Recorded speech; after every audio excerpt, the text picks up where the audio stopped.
On the 14th of September, I tabled at my first market ever, Paper Cuts Comic Festival, and somehow managed to make a profit, which apparently isn't very common for first markets.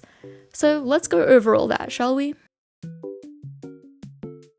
My only expense for this convention was my big comic How Can a Song Save You, because I went and got that professionally printed. My 2 little zines were literally only the cost of my labor and time since I printed these out at Caleb's house. I did ask their mum how much money it would cost to use the printer since she buys the ink, and she very generously said not to worry about it, which almost made me cry. She's so kind, y'all. So my total expenses added up to $137.50. But what about the table, travel, literally anything else? Well, the table cost for Paper Cuts was actually a $50 deposit that was returned to the artist after the event. Caleb covered ours, so we wouldn't have to worry about splitting it 3 ways. And all of the stuff we used for our table display was things we already had or made ourselves with materials we already had. And as for travel, the market was luckily held on a Sunday, which means street parking was free in the Adelaide CBD. Well, at least where I parked. So yeah, overall had very minimal costs.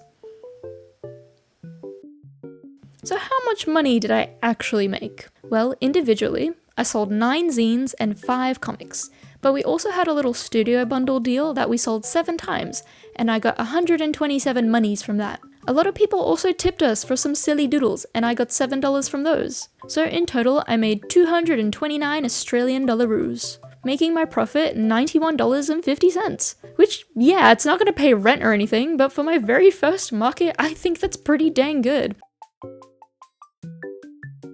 Overall, I thought Paper Cuts was awesome. I had so much fun talking to everyone about comics and art and seeing all of the super cool outfits everyone was wearing on market day. Gina and Owen put months of labor and love into this festival every time they host it, and it always turns out amazing.